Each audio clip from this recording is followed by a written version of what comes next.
What's going on, everybody? It is Monday, the 17th. NFL Week 11 is nearly over. I'm back after a little hiatus for our weekly Monday recaps.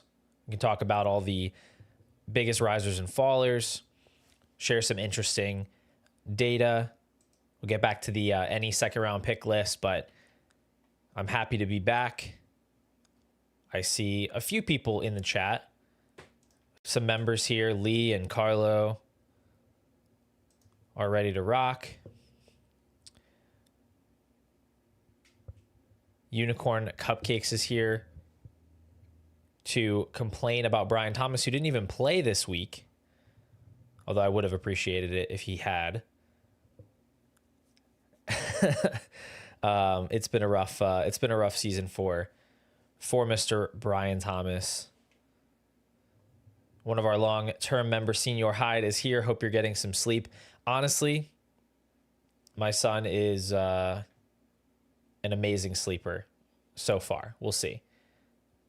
I hear sometimes when they're born a little bit early, they can be better sleepers at the beginning and then realize that they're babies later on. So we'll see if that changes. But yeah, my wife is really on top of things. She's awesome. So I have been able to get more sleep as I've had to go back to some of the real world obligations. But anyway, glad you guys are here. Let's talk about some Dynasty fantasy football. I know you guys have trade deadlines coming up. Some of you have trade deadlines that hit tonight after the game. So if you have a deadline tonight and you have some last minute trade questions, try to throw them in the chat. I will get to as many things as I can. We'll take some breaks throughout the stream and I'll mention that I'm looking for some trade questions. T, what's up? What are we doing with Brian Thomas and Laporta if you're a contender? I don't know, man. I think that you can try to trade those players. I think if you could move Brian Thomas for like Jalen Waddle, George Pickens, Chris Olave with any kind of plus on top, a couple third round picks or something, 2-3 pick swap, I think that's a reasonable deal because I think the math has just changed a little bit on what we can expect. With Laporta, I've never been very attached to Laporta. I've never been a big Laporta truther. Can you still get a plus on top of George Kittle? Can you send Laporta for Kittle and a late second or something? I don't know. The thing about tight end is like you can probably just keep Laporta and fill in tight end really cheap with like a Jawan Johnson, Dallas Goedert, somebody like that. It's not that hard to find a fill in. It's not like Laporta was giving you elite production anyway. So, all right.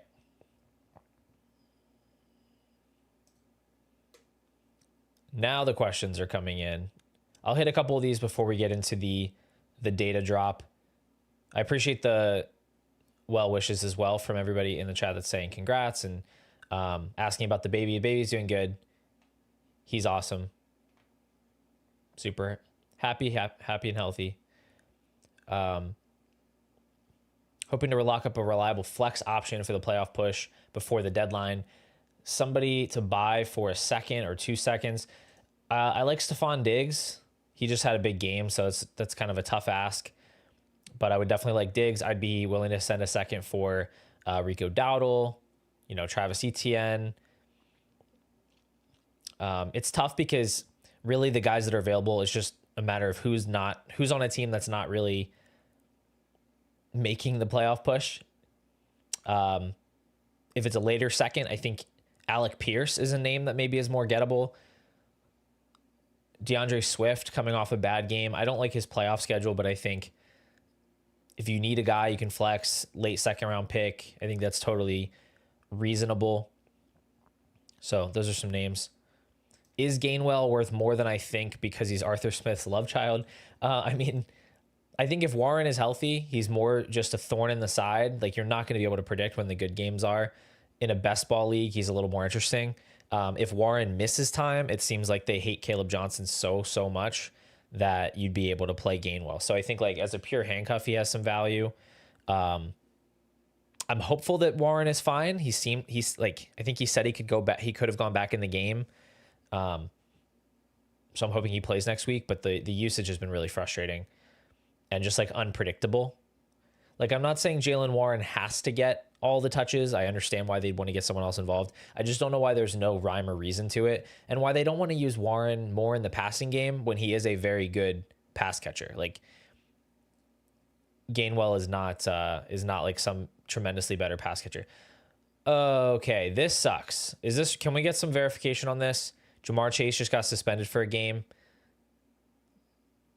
Because if so, that's pretty trash, dude. Not a big fan of that. Man, that's brutal. Don't spit on people, I guess, is the moral of the story there.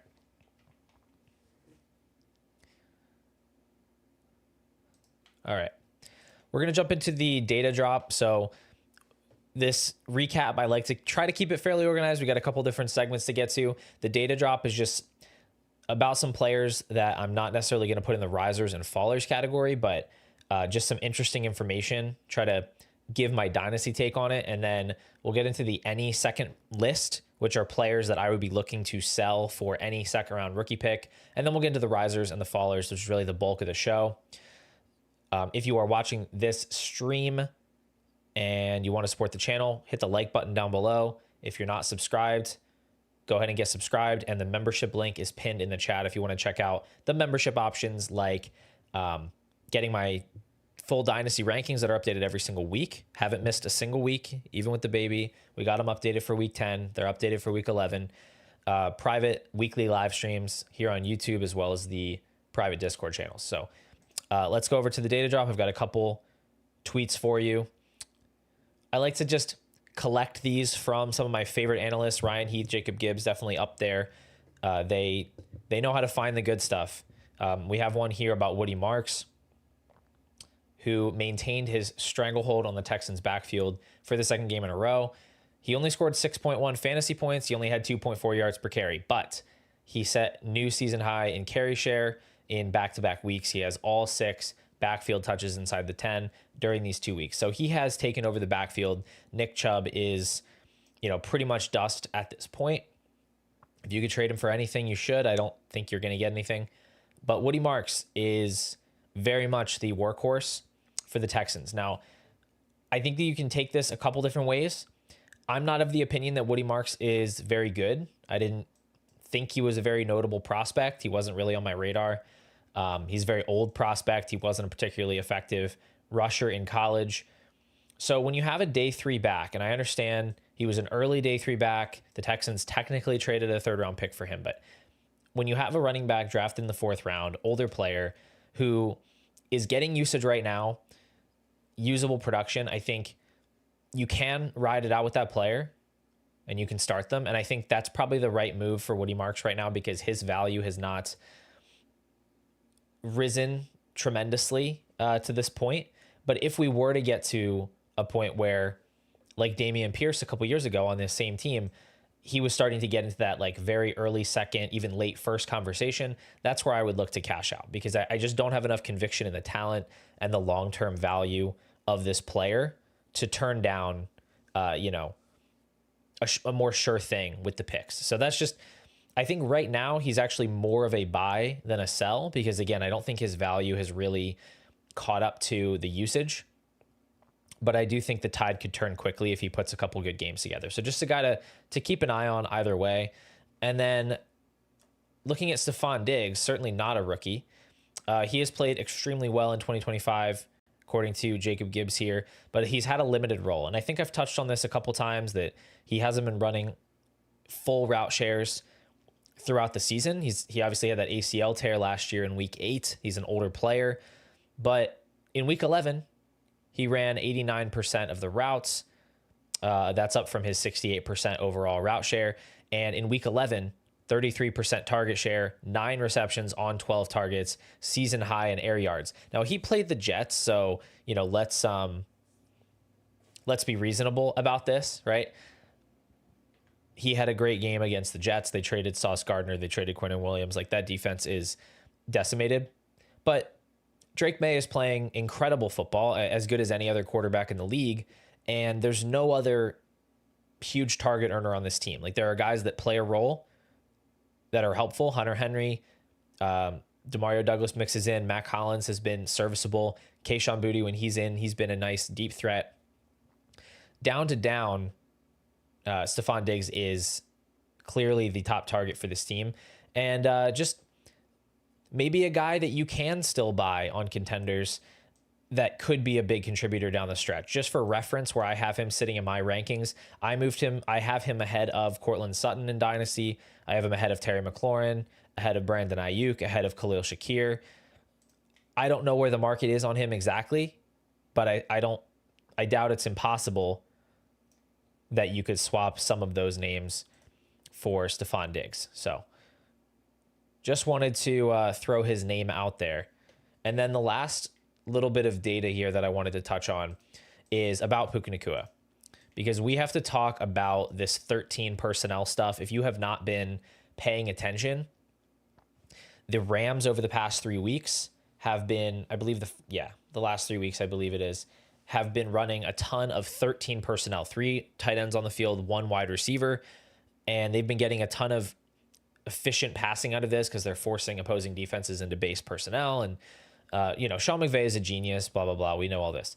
The problem is that Puka Nacua does not play on those snaps. They play Devontae Adams for the most part on those snaps. And Puka Nacua has 0 snaps out of 13 personnel. He has a 71% route share this past game, and he's been at 56%. He's been, you can see here in the tweet, low route participation, lower than you'd expect from one of the best wide receivers in the NFL. And then you have this additional tweet here from the Fantasy Points data account comparing the before and after usage here for Puka. He was at 26.8 fantasy points per game.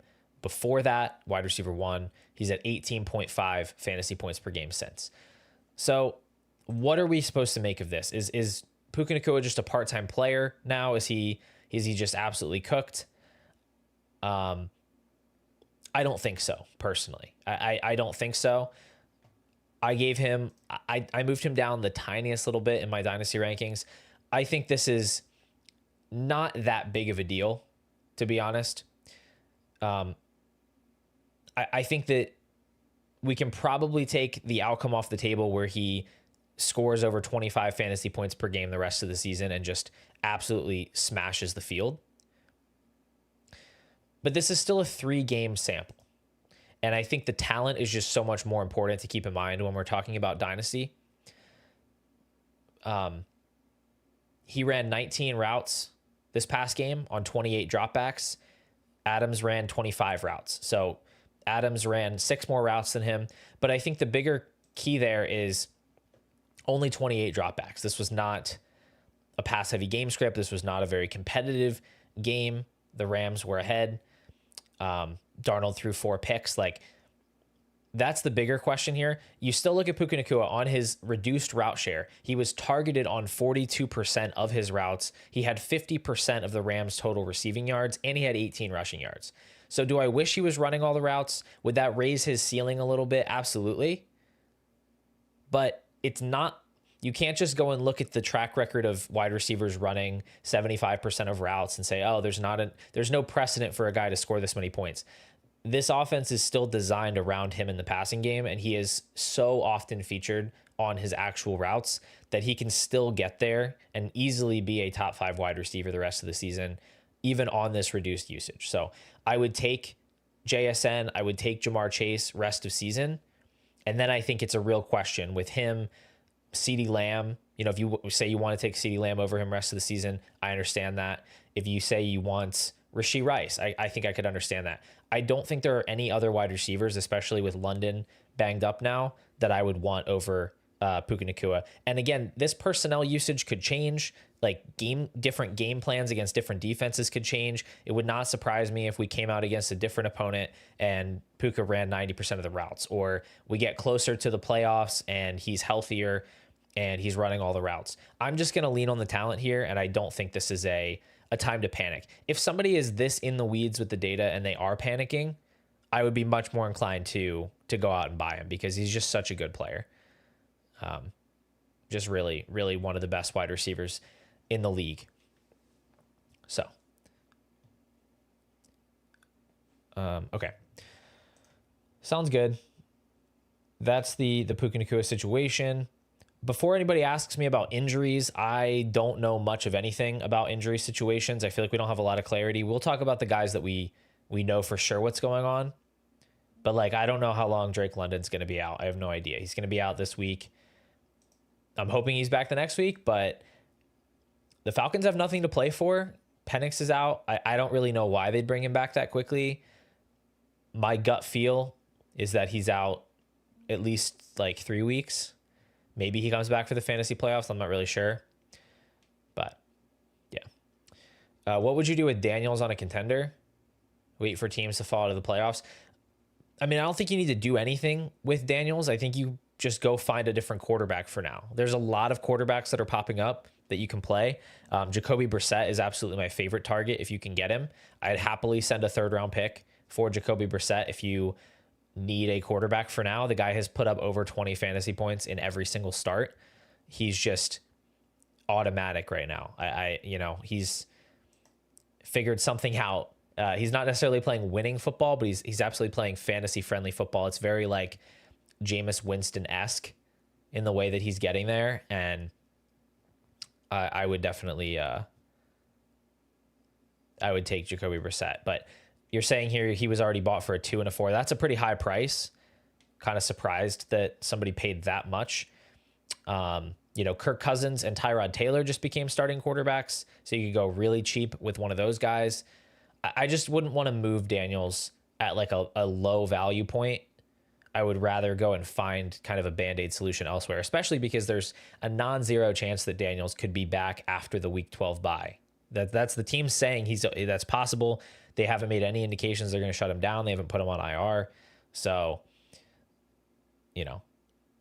I wouldn't want to overreact. All right. We're going to get to the any second round pick list. The any second list is a list of players that I would be willing to trade away for any second round rookie pick. And I'll throw the list up here. Just want to be clear, though. These are sells, not buys. I've had some people get it backwards. These are sells. Maybe I'll need to put it on the graphic. These are guys I'd sell. So the last time we did this, it wasn't actually last week. It was week 9. My guys were Kamara, Keenan Allen, Mark Andrews. Those were players I would sell for any second round pick. This week, we've got 3 new names on the list: Michael Wilson, Tyrone Tracy, and Deebo Samuel. I understand that Michael Wilson is a player that you're pretty unlikely to get a second round pick for, but I have to throw, insert player that had a career game on this list, because there are very reactionary dynasty managers out there that really just will throw value at anybody they see scoring points. So I'm going to put his name on the list. I would sell him happily for any second round pick. I mean, I'd sell him in a managed league probably for a third round pick. We just have no evidence that Michael Wilson is a good football player other than this past game. Like, it reminds me very much of Trey Tucker, who had a game like this really early in the year. The 49ers defense is terrible. The Cardinals completed 47 passes that tied the all-time record. Ben Roethlisberger did it in a playoff game once. If you had him in a best ball league, congratulations. You probably won your week. If Marvin Harrison is out again next week, you can probably put him in your flex, but I'm just not expecting a lot from Michael Wilson. His numbers from weeks 1 to 10 were just brutally bad, like among the worst of any full-time wide receiver. 12% targets per route run, under 1 yards per route run, 0.78. So this isn't even like Jacoby Brissett is unlocking him. He wasn't good with Jacoby Brissett either. This was a freak outcome. And And I would not expect anything like this to continue. So if someone out there is going to overreact, you've been holding him, this is your time. I'd sell him happily for 2/3. Again, I'd consider it for like a mid-third, but I'm just going to put him on the list anyway. The other two guys are much more real. They're actual players that I think you can get second round picks for in plenty of leagues. Not every league, but plenty. Tyrone Tracy being one. This was a very weird game script for the Giants where both Singletary and Tracy got over 15 rush attempts. They basically split the work 50-50, but Devin Singletary stole both the touchdowns. Tracy got a little bit more of the work in the passing game. I just don't think this offense is good enough that either one of these players is a confident start. And I see no evidence that Tracy is going to force this his direction. So I'd sell high on either guy. I just think Tracy holds more value for people than Singletary. Their backfield's not going to combine for 36 expected fantasy points very often. So this might be a ceiling outcome for Tracy where even without a touchdown, he gets over 15 points and you can potentially sell him off of that performance. And then the last one is Deebo Samuel. He's had also coming off of a good game. My thing with Deebo is just he's old.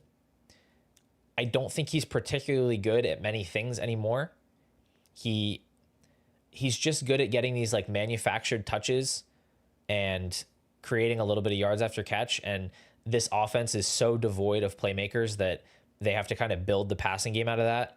It's not ideal. And I don't think we see anything like this moving forward. So if you're not actively relying on Deebo Samuel, and really you don't want to be because he's been more of like an 8 or 9 points per game player leading up to this week, I would rather re-roll with a pick at this point than Deebo Samuel. And there are contenders that are desperate for wide receiver help. So, go to the Drake London manager or whatever, see if they need a guy to fill in. Somebody asked about RJ Harvey. We will talk about him in the risers section. So I'll have to explain myself there. Would you try to move Jefferson for JSN? Absolutely. I have JSN ranked a pretty wide margin ahead of Jefferson in Dynasty at this point. So I would absolutely do that.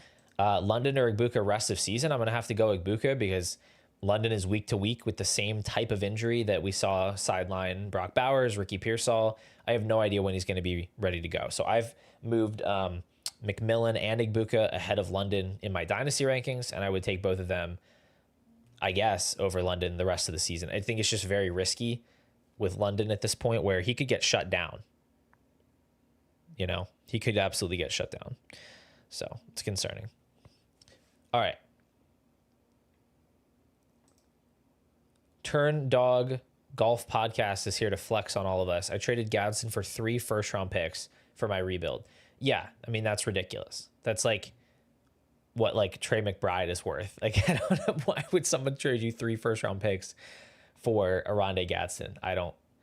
That's just absurd. When you guys tell me like nobody would trade a second-round pick for Michael Wilson, it's like in Turn Dog Golf Podcast League, they're trading 3 first-round picks for Aronde Gadsden. So don't tell me nobody's going to make that trade.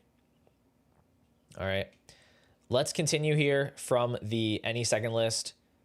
We'll take a little break for questions, and then we'll get to the risers and fallers. I see a couple questions I can catch up on. You guys can throw a few more in the chat. I do appreciate you guys hanging out and tuning in for these recaps. Is Jefferson and a second enough for Gibbs? I think it should be. I mean, if the Gibbs manager is a strong contender, they're probably not going to be too eager to just take that downgrade in production that you're going to get with Jefferson. I have them still in the same tier, but I do have Gibbs ahead. Just probably a deal that's not getting done unless the Gibbs manager is out of the playoff race. Zach, I actually talked about Woody Marks kind of like at length earlier in the stream. I was doing the data drop. So if you want to go back and catch that replay, I talked about him a good bit.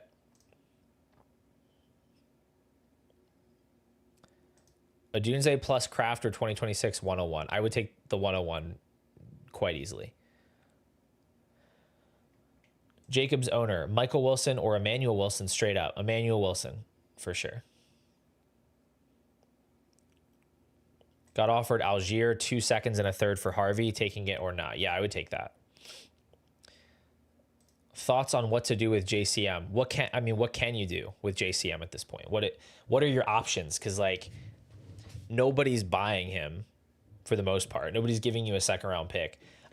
I think if you wanted to sell him for like an early third round pick and somebody's offering that, I would understand it. That's about where I have him ranked now. I still think he's a solid player. I don't think his career is like over, but a lot would have to go right for him at this point to really see a sizable role. Is Caleb Johnson cuttable in Dynasty? I would say no. Some of you guys play in really weird, really shallow leagues, but I can't even fathom there being a good enough player on the waiver wire that I would want to cut Caleb Johnson. Like, he's a third round rookie running back who at the very worst like has a path to a Trey Benson type of outcome where he sees some year 2 hype, and obviously he has the upside to be more than that. So no, I mean I wouldn't cut him. But if you're in like a 10-man dynasty league with 10-man benches, then that would change the equation. And you know, every player is cuttable at a certain point if the league is shallow enough. Singletary worth a third in best ball, high running back scoring. I guess you mean there's like a bonus for running backs. I mean, I'd rather not, because I just don't know how many more spike weeks we could really expect from Devin Singletary, but it's not the worst thing I've ever heard.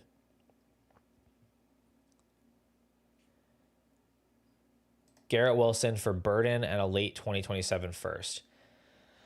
Oh man, I don't really want to be trading 2027 first, at least if it's your own first right now, especially for a player of Wilson's caliber, where we don't know who his quarterback is next year. We don't know how, what his health situation is. I think if it's your own pick, I would rather just maintain the flexibility of my roster and wait and see if anything else comes along. Because when you're trading a first a year out, first of all, you have to know that pick's going to gain a lot of value from now until the time that pick converts. So you want to feel confident, like, is this the best value I'm going to get for this pick at any point, right? Ever. And I just don't know if I'm confident enough in that to take that deal. What's fair compensation for Hampton at this point? The manager's looking to move him. I mean, I still have him ranked extremely high. He hasn't done anything to be punished in my rankings. So, little over, I mean, if someone's looking to move him, I'm not trying to move peak value, but like I have him ranked ahead of Nico Collins. I have him ahead of Lad McConkey, ahead of, I'd still rather have Hampton than Trevion Henderson, for example. So I would not trade Henderson and a mid first for Hampton. That's too much. I would take that trade the other way. If somebody wants Hampton that badly, I would tear down. They're not that far apart. I'm talking like, a second round pick apart, maybe a little bit more between Hampton and Henderson. But yeah, I have Hampton pretty high. I would start with like a playoff first and see what they want on top of that. That's obviously not going to get it done itself. But you can try that. Got offered JMO and a second for Bucky. I would not take that. I'd rather have Bucky, personally. Thoughts on Zay Flowers rest of the season? I think we have to adjust expectations a little bit because the Ravens offensive line looks terrible. And the passing game, I mean, the Browns are a tough defense, but I just don't know how much faith I have in the passing game at all. Still like Zay Flowers a lot as a player. I think he's really good, but the situation is just, it's not as good as you would hope it to be with a multi-time MVP winner at quarterback. It's just the offense is not gelling right now. Connor, I appreciate this. That means a lot to me for sure. Love hearing that the content is valuable to you and actionable, and I will absolutely keep it up. Connor, I think you already know the answer to this, dude. 16 points from Lockett. You are pretty cooked. I won't say completely cooked because the Cowboys defense is the kind of defense you want to be playing if you need 16 PPR points from a wide receiver who hasn't been good for 2 years. but it's pretty bleak. No, David, I would not I would not trade Amari and Hampton for Cam Scattaboo and Benson. I would rather have Hampton. All right, we're gonna move on here in a second. A couple more questions. Would you prefer a Dunze and Kraft to the 102, if not the 1? Honestly, I'm just very wary about trading these early rookie picks away, especially for like an injured player whose value is not going anywhere anytime soon. A Dunze who's been more down than up lately, I would just rather have the pick, I think. Value-wise, it's not bad. I just think there's so much opportunity with the picks. Send Brian Thomas Jr. and Henry for Jonathan Taylor. Can backfill with Wandale and Woody. I think that's a fine trade to make. Actually, I think I'd say it's a pretty good trade to make. You know, if you have the value that you can backfill, I think that's a good trade. Obviously, you're only making that deal if you are making a run right now. Otherwise, it just doesn't make sense to buy Taylor at his peak value if you're not making a run right now. But if you are going into the playoffs, that's a huge upgrade. And I think value-wise, it's actually justified just with how good Taylor's been, how much Brian Thomas has struggled. All right. Let's go back to the regularly scheduled programming here. We're going to get into the risers list. So I've got some Dynasty risers here. I'm going to try to move through them at a reasonable pace. Just kind of recap like what my thoughts are on these players, why I have them as risers. These are guys that are higher in my Dynasty rankings today than they were the last time that we did this exercise, okay? So Trey McBride would be my top riser. I just list these in order of Dynasty value, so the most valuable riser on the list is Trey McBride. I have actually moved him up to first round startup consideration in tight end premium. I have him as my 12th overall player. In tight end premium leagues, I mean, he is scoring as easily as a top 5 wide receiver right now. He has scored a touchdown in 5 straight games. That was really the only question about McBride is can he get in the end zone? With not Kyler Murray at quarterback, the answer is yes, and he also demands an insane number of targets. He's very efficient. I mean, he's just unreal right now. So he's inside my top 12. He is, for reference, ahead of Amon-Ra St. Brown for me in Dynasty, tight end premium, ahead of Justin Jefferson. I have him ahead of Jaden Daniels. So just he is one of the bigger advantages out there right now. And there's not a whole lot that needs to be said about Trey McBride. I just think he deserves this type of recognition and value. He's clearly one of, if not the best pass catching tight ends in the league. Pure talent, I'd still take Bowers personally. I think you put Bowers in a similar situation and he can do just as much, if not more. Just I think he's obviously limited by the situation in Vegas. If you're asking me today, would I trade Brock Bowers straight up for Trey McBride? My answer is no, but I wouldn't fault somebody for doing it. I wouldn't blame you for doing it. That's just where I sit. Okay. Next guy is Tetero McMillan. T-Mac. Anything but Tet. He looked awesome in this past game. I will say it's not really a change in usage for him. The Panthers just threw the ball a bazillion times. Or I should say, not a change in his usage in terms of like his target share was actually lower than it's been in some of the recent games because the total volume was so high. But it was a difference in his deployment. Josh Norris pointed out that he saw a season high in slot usage. And if you want to check out Josh Norris, quote tweeted the video of Dave Canales explaining this, but basically like they want to move him around and get him into more favorable matchups, not give him the really hard job on the outside as the X receiver every single time, which I think is very smart. And he took advantage of that. He was extremely efficient in this game. You can't count on Bryce Young throwing for this many yards. He never does. So I don't think we're going to see McMillan score as like a, wide receiver 1 the rest of the way. I think he's more of a boom bust wide receiver 2 type, but he has had the usage every single week. I think he's an elite wide receiver. I have him ranked as a top 10 dynasty wide receiver pretty comfortably. And I'm very excited to see, what his career looks like. Cause he looks very much like Drake London. And it's similar to what we saw his rookie year where Drake London was also held back by bad quarterback play, a bad offense with Arthur Smith, low passing rate. But the underlying metrics were there. That's what we're seeing with McMillan as well. The underlying metrics are absolutely there. I think him and Egbuka is a very interesting debate, and I don't think there's really a wrong answer. I think you want both of those players. You really want both of those players in Dynasty. All right. Trey Henderson next. Travion Henderson. He had that big Thursday night game. Really, he's had his two best games since the last time we did this, I think. And, Ramondre Stevenson being out is the reason why he's been able to get this usage. But he has actually looked fantastic with this usage. I mean, he scored 3 touchdowns against the Jets. And the really cool part about his game, this was from Next Gen Stats, he actually gained more rushing yards after contact than he had total rushing yards against the Jets. He had 70 yards after contact on 62 total yards, and he forced a career-high 9 missed tackles across 24 touches. So I think the big knock on Henderson so far this year is just not physical enough, not able to break tackles.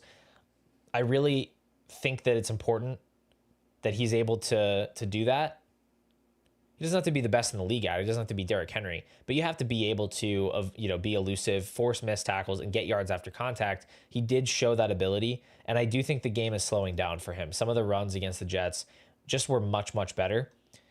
He's obviously a weapon in the passing game. He's been having consistent success in pass protection situations. They were playing him in the 2-minute drill. So I think what's happening is I think he's gaining a lot of trust now with the coaches. I do not think they're going to put this genie back in the bottle. Obviously, if Ramondre Stevenson comes back healthy, he's not going to play 90% of the snaps again. But I think that moving forward, Travion Henderson leads this backfield in total touches, leads this backfield in snap share. And I think the arrow is just clearly pointing way, way up for Henderson. For what it's worth, I have moved Henderson back ahead of Quinshon Judkins in my Dynasty rankings. Somebody asked about Quinshon Judkins. Is it somebody I'd want to pivot off of? I mean, kind of, yeah. I think he's actually good. I think he's actually better than my initial evaluation, but I also think his offense is disgustingly bad, which if you actually watched any of my fade videos, the argument was always 2 parts. It was always, we don't know for sure how good Judkins is, and I don't know how much it will really matter if he's good. And that's really what's come to fruition. He is a good running back who plays on a horrible team that's never in scoring position, can't throw the ball, and he doesn't play in the passing game. So you get 4 fantasy points, right? I think he's a totally viable buy low candidate if somebody's moving him, especially on a rebuild. But I have, in fact, moved Henderson ahead of Judkins, and I feel comfortable doing that.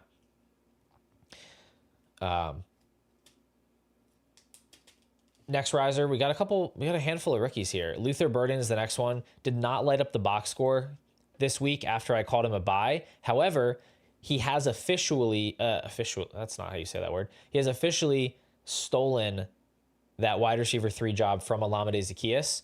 He ran a season high in routes this week. Olamide Zaccheaus ran 19% of the routes versus Burden running 61%. So it's essentially, it's just over for Zaccheaus at this point.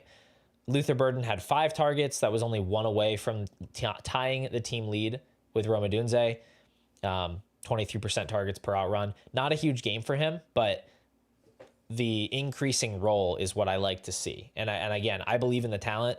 I want to keep buying into Luther Burden eventually carving out a big role here. I think DJ Moore will continue to fade.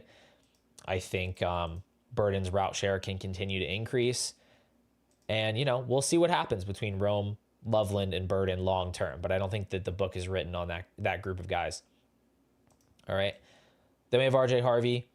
Harvey is actually a riser for me just because I didn't do a stream between the time that Dobbins got hurt and he was elevated to the starting role. So I did not move him up after his week 11 performance. But I also didn't move him down. I moved him up once Dobbins was out and on injured reserve. And then I moved him up, but I haven't moved him down at all, and I'm not going to. I think RJ Harvey's actually a buy after this game because people are disappointed. Somebody mentioned they wanted the big game from him and they didn't get it. I think he's a buy low. If there's a buy low opportunity here, I think this is an interesting opportunity because This is his first game as a starter. Tough matchup against the Chiefs. Very good defense. They also have a bye week coming up next week. We typically see rookies get a bump after their bye week. It makes a lot of sense that the Broncos would kind of ease him into this role. Let Jaleel McLaughlin come in and take some carries. Let Tyler Bidet maintain that third down role. I'm not saying he's going to become a full-blown workhorse, but we already saw a nice step in the right direction in week 11. He played 60% of the snaps.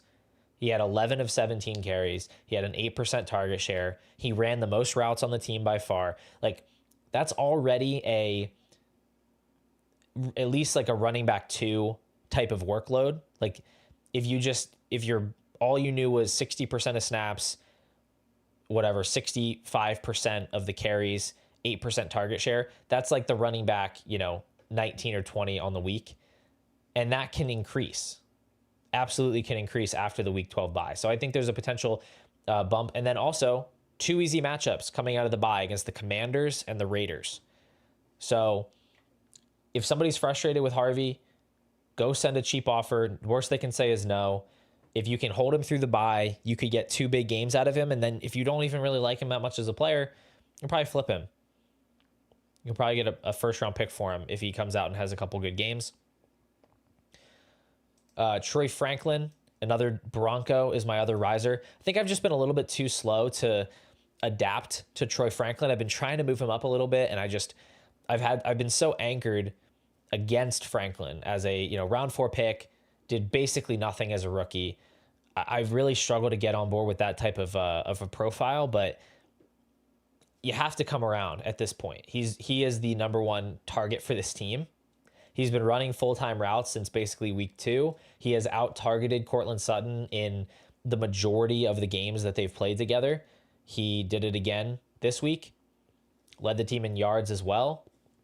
He's just the wide receiver 1 for this team. So he's up into like the early second range. Like, not like, I wouldn't send the 201 for him, but he's like in that range of guys that are worth more than a mid-second to me.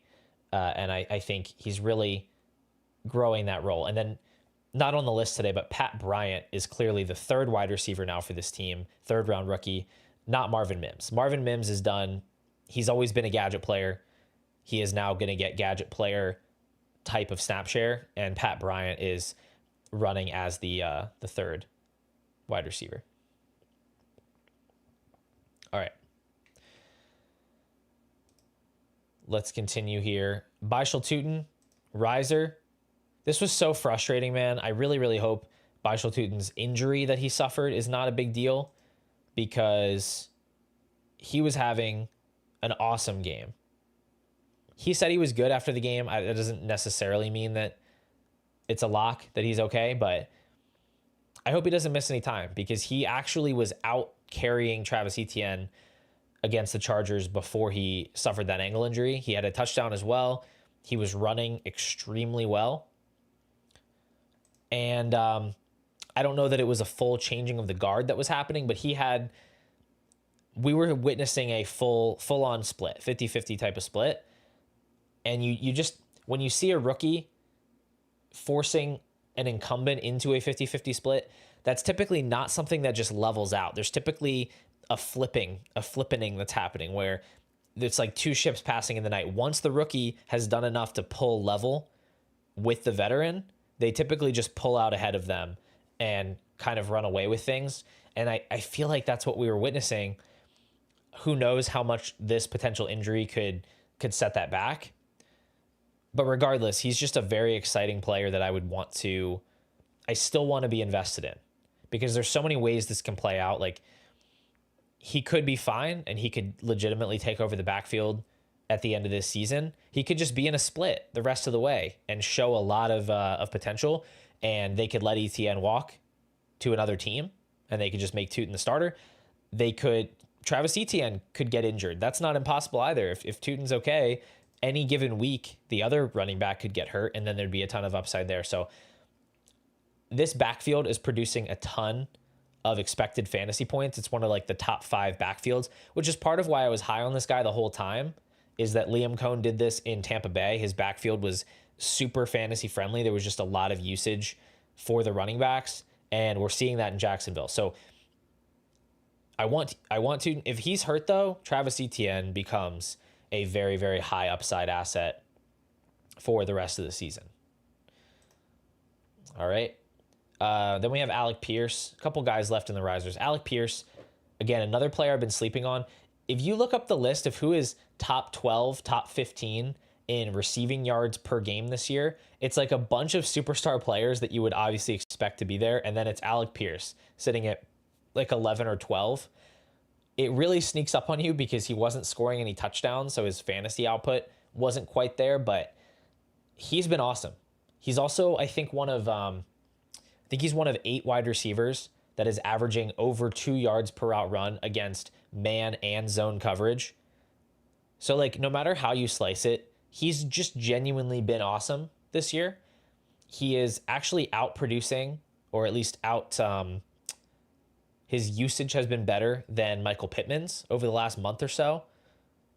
Not to say he is the wide receiver one for the Colts, but he has as good a claim to it as anybody on the Colts does right now. So he's moving up for me. He's kind of in that Jawan Jennings, Romeo Dobbs, Jacoby Myers range for me now. And I think there's actually an argument he should be at the top of that group, or potentially even ahead of that group.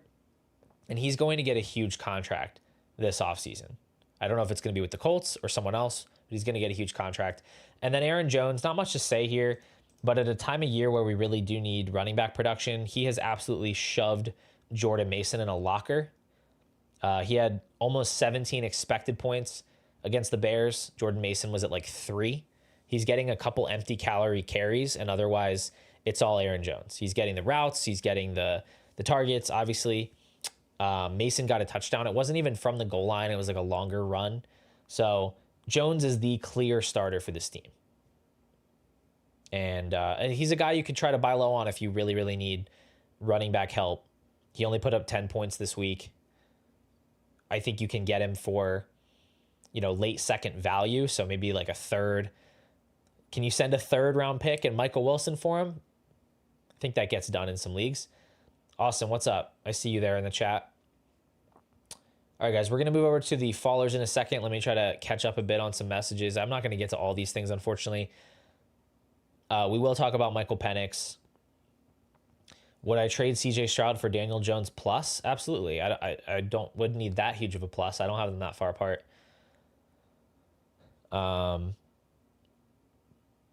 What is a good pivot from Drake London for a contending team? I don't want to sell too low on London. He's just such a good young player.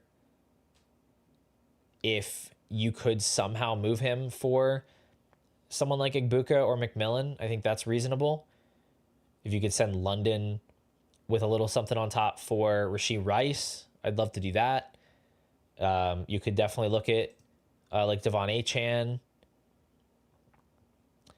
maybe Nico in a second, if you could get that done.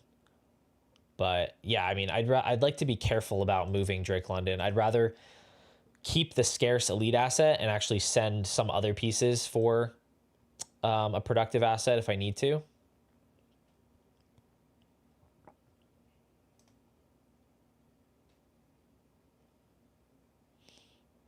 I traded Ladd for Garrett Wilson and a first to a contender.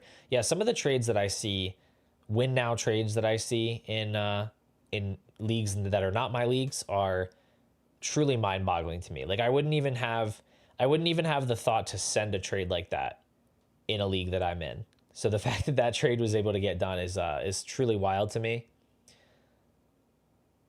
Traded Dowdle, Diggs for Scat and a third after knowing I'm not making the playoffs. It's a fine trade. I think it's a good trade in the sense that you're eventually probably going to be winning that trade. I just feel like you could have maybe gotten a little bit more for that group of assets, maybe if you sold them both separately. But I think ultimately it's probably a win for you. All right, guys, we're going to get over to followers here because I do need to wrap this thing up as close to an hour as I can. Appreciate you guys hanging out. If you haven't liked the stream, hit the subscribe. Again, member options are in the pinned in the chat or in the description. Top of the followers list is Justin Jefferson. We have 3 players whose initials are JJ. at the beginning of the fallers list, Justin Jefferson being the first one. This sucks because, you know, elite wide receiver in his prime, still one of the best in the league. Just there's only so much you can do. There's only so much you can do with this quarterback play. Like, it's just, there's just not enough talent in the world to make fantasy gold out of whatever JJ McCarthy's doing. He's averaging 12 points per game in JJ McCarthy's starts. 12 points per game is like wide receiver 26. Like, it's not good. It's not even close to the other wide receivers that we've typically had in that tier. And I'm not saying it's going to stay 12.3. I have some optimism because the Vikings actually have a pretty favorable fantasy playoff schedule. And hopefully McCarthy can get a little bit better. Like, he can't get worse. Maybe he can get better. So I'm not trying to panic, but he's also kind of the oldest of the elite wide receiver group. Not by like a ton, but he is older than Amon-Ra. He's older than Puka. He's older than Neighbors, obviously. He's older than JSN. He's a year older than Chase. So he's the oldest of the group. He's producing the least. So I've moved him down in my rankings to 17 overall. Somebody asked if they would trade him for Neighbors in a rebuild. I absolutely would rather have Neighbors starting in week 1 of 2026 than Justin Jefferson. This is what happens. No assets in Dynasty are permanently untouchable, permanently, pinned to the top of the rankings, other than maybe Josh Allen. So Justin Jefferson, wide receiver 7 in Dynasty for me. Definitely a faller. It's unfortunate. I'm hoping for the best. I don't want to panic and sell him for nothing. I wouldn't just trade him away for, anybody that's producing right now, because I think a player this good has just more positive outcomes than bad over the long run, but it's rough right now. Then we have Josh Jacobs, suffered some kind of a PCL injury. It's apparently not as bad as London's because he was listed as day-to-day, and I think he's probably going to miss week 12, but it seems like he could be back after that. Josh Jacobs just never really seems to miss a lot of time, but even when he comes back in week 13, he could also be limited like he was when he came back from that calf injury. So it might not be till week 13, week 14 that we are really confident Josh Jacobs is back to form. And, he's a 27-year-old running back. He is a good player, but he's not like an elite, like Jonathan Taylor, Saquon Barkley type of talent. He's more of a volume sponge than anything. So that's a very fragile place to be in as a dynasty asset. So you need to be careful with how you're valuing Jacobs. If somebody's going to willing to give you a first round pick for him, I'd probably take it, especially knowing about this injury. I just think there's a lot more that can go wrong than right. Not to say that he's a must sell. I'm not panicking and selling him, but it's just when you see these injury scares, it's a bit of a reminder, like how the rules are different for older running backs and like how quickly their value changes versus a player like a Drake London who is going to bounce right back up to the same exact value whenever he's healthy.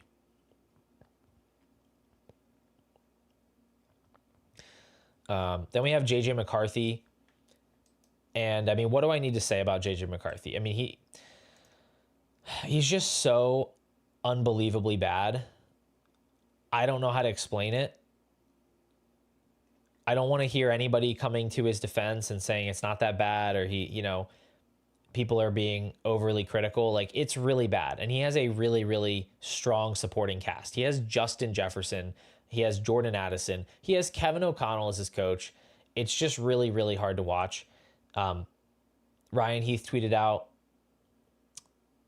that he is at 3.39 adjusted net yards per attempt. So basically it's yards per attempt, and then you factor in things like sacks, interceptions.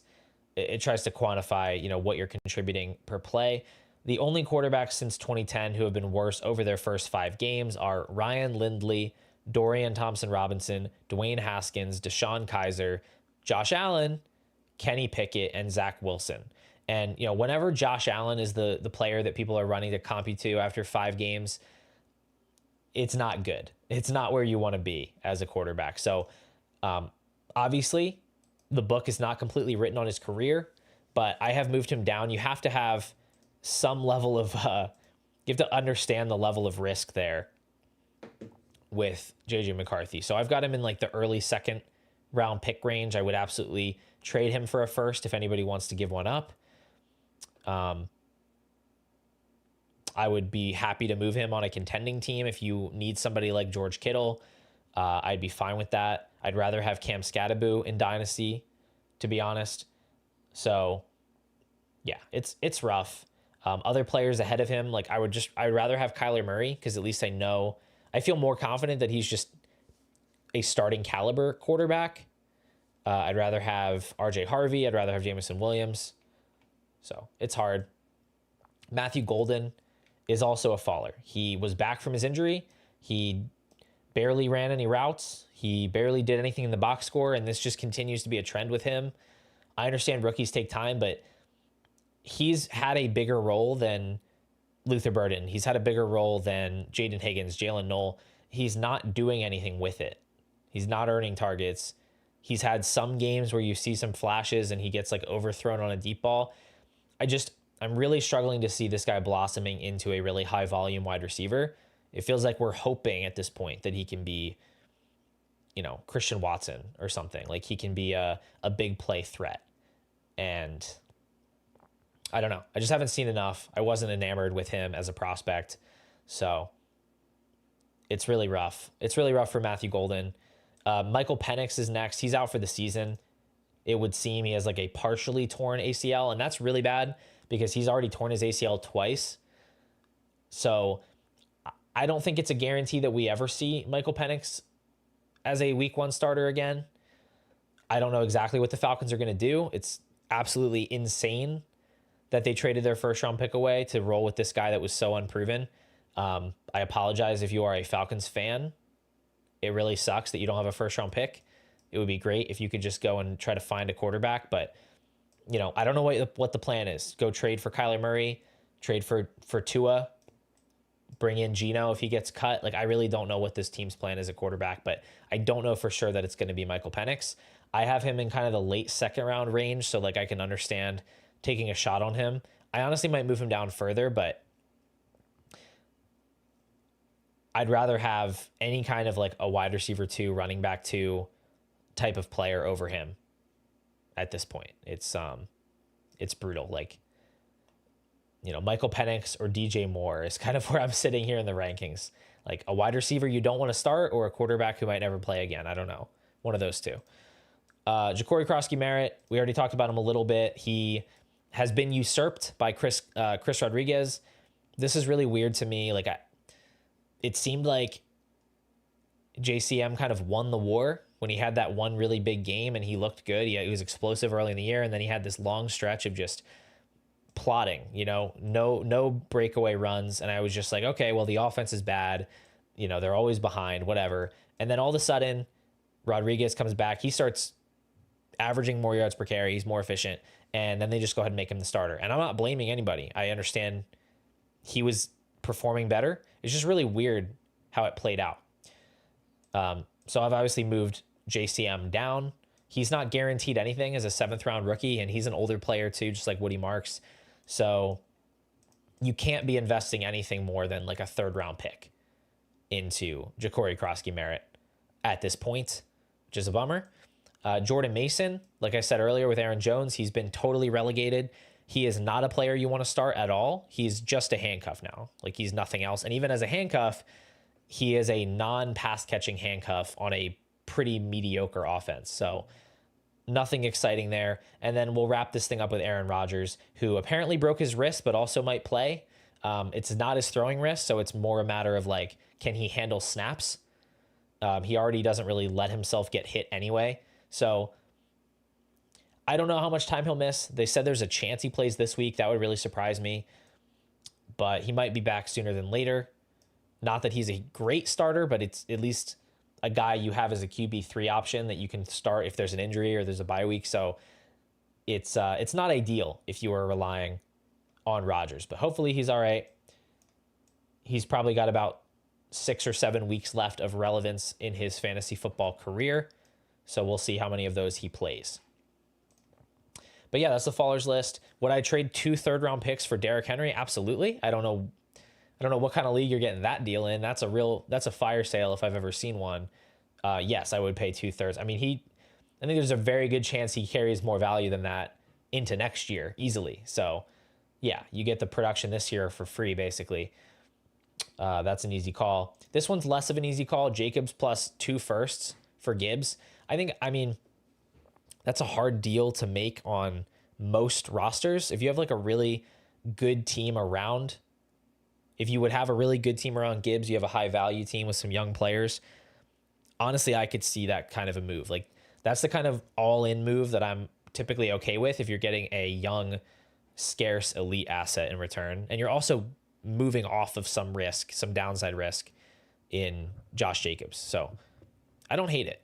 I don't think that's a terrible move. All right, guys, last question. Send a late 26 second for Devontae Adams on an 8-3 team. I would absolutely do that. Assuming he's slotting in as a starter for you, I think that's a very, very good value. I have him more in the almost in the late first, early second borderline. So I think that's a very good price. All right, that's the recap. That was week 11. We got one more game tonight. Obviously, Raiders versus Cowboys. I hope you guys are able to get what you need to win your matchups. I'm personally rooting for as many Brock Bowers points as we can possibly get. So I hope you guys enjoy that one. And I'll be back soon.